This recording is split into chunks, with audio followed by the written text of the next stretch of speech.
Hey everybody, Jeff Schneider here, and in today's video, we're going to talk about making money as a musician. Now, I'm not a financial guru and I don't make millions of dollars, but for the past 20 years or so, I've been able to make a living doing what I love. So in this video, I'm going to share my journey, my experiences, and some tips and tricks I've picked up along the way, and some mindsets that I think could really help you if you too are interested in making money making music. It all started when I was a junior in high school, and I sat down on the couch with my parents to have the talk. And they wanted to talk to me about music school and whether or not it really made sense for me and my future. Now, ever since I was probably like a freshman or a sophomore in high school, I was dead set on becoming a musician, a professional musician. It's all I wanted to do. But they wanted some assurance that I was going to not end up a starving artist or homeless or, all of the cliches. So I said, don't worry, I'm going to practice a lot. I'm going to get gigs. I'm going to teach. I don't need that much. As long as I can play, I'll be happy. I don't want to say they bought it, but they graciously said, yes, okay, you can go. And when I got there, the first year was everything I wanted it to be. I was playing and practicing all the time. But as summer drew nearer, like the first summer after my freshman year, I was thinking about what I was going to do. Like, I wanted to be able to make some money that summer, and I wasn't going to get a job at like a retail store. I thought, okay, I'm a musician now. So before the summer came around, one of my very good friends that year had made a press kit for himself. So it was like this book, and it had pictures of him and press clippings, and he used it to get gigs. So I thought, okay, I'll do the same thing. So I went home that summer and I made this press kit, and I actually have it here. It's so cheesy, but it's amazing at the same time. So that's me, saxophonist, composer, and I had these headshots done. This one's probably the cringiest of them all. So good. Anyway, so I had this press kit made, and what I ended up doing was making a list of all of the bars and restaurants in my neighborhood and the nearby neighborhoods, and I literally went door to door, going in the middle of the day, asking for the manager and pitching myself with my press kit and my demo CD. And most of the managers, those that were there, said, come back, or I have to think about it, or go away. There was a mix of those. And I just followed up.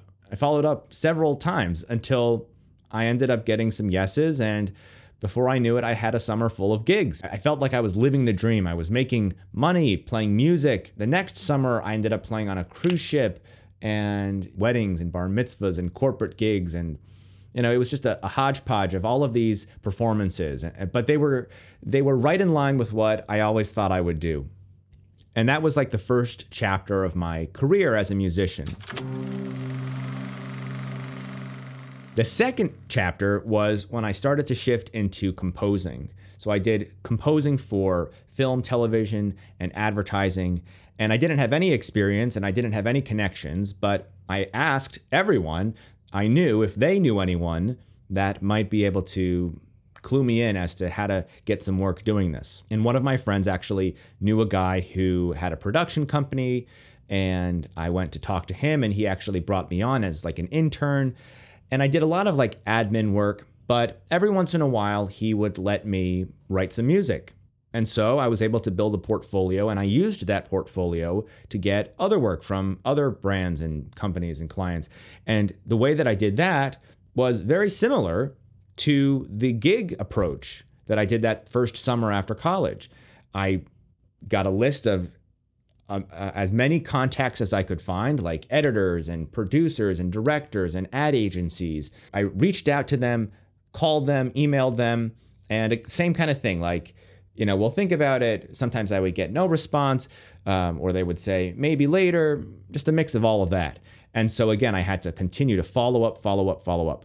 And eventually I got some jobs, big name brands like Ferrari and NASA and Google. But what really allowed me to get more and more work wasn't even like the reputation of having those brands under my belt. It was just reaching out to a whole bunch of people and putting myself out there. And that's really what made all the difference.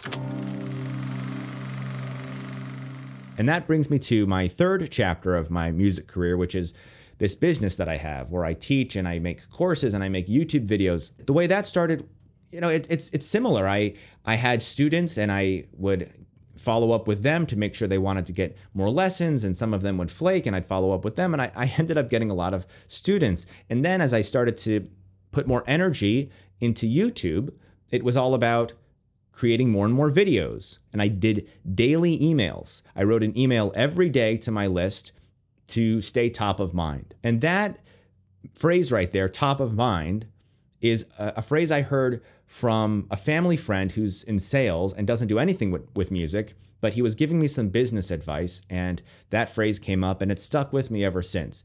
And it's really the backbone of how I've gotten work. And the way that I like to think of it is being persistent, or politely persistent, polite persistence. We'll go with that. It's nothing new in the context of business, but the thing is, artists just don't think in terms of business. They don't think of what they do as a business. And I think that's the main hiccup when it comes to musicians and artists making money, is that they have their artist hat on and they don't have a business hat on. Maybe back in the day, it was easier to think of being a musician as having a job.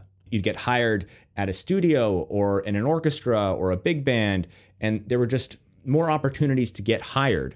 But a lot of those opportunities have gone away. And now, instead of it being like having a job, it's more like owning a business or being an entrepreneur. And when you're owning a business, when you're an entrepreneur, you have to wear all of these different business hats, like your sales hat, your marketing hat, customer support. It kind of sucks, I'll be honest, not to have to do the business side of things, but because it's so much work to wear the business hats, but also do the music stuff itself, like practice and maintain your craft and create good art. That takes so much work in and of itself. So to have to do that part and the business, I think that's what makes music so hard, and art in general. Of course, there are ways of hiring people to do the business stuff for you, but when you're starting out, that's a challenge just financially, to hire people to be your agent or your manager or your business developer, whatever. Most of the time, you got to learn to do that on your own. But the good news is that there's more information out there than ever before that's geared toward content creators or artists, where it's all about how do you get your work out there? How do you think more like a business owner? That's really all it is. It's a mindset shift. Unfortunately, that can be frowned upon in the arts. Certainly when I was growing up, thinking or talking about money as an artist, you risk being called a sellout. And that's unfortunate. And I think most of the people that would call one a sellout are kids who don't have that much financial responsibility. And so they have the good fortune of calling somebody a sellout when they themselves aren't paying a mortgage or supporting a family or all the other things that responsible adults typically need to do. So you're not a sellout if you want to make some money doing what you love, but it is challenging. That doesn't mean it's impossible. You just have to be prepared to think like an artist and a business person at the same time. Hopefully there's some nuggets of wisdom in there that are helpful to you. And if you have any strategies or tips of your own that you think might be helpful to anyone watching this video, feel free to leave a comment below. Thanks for watching, and I'll see you in the next one. Bye.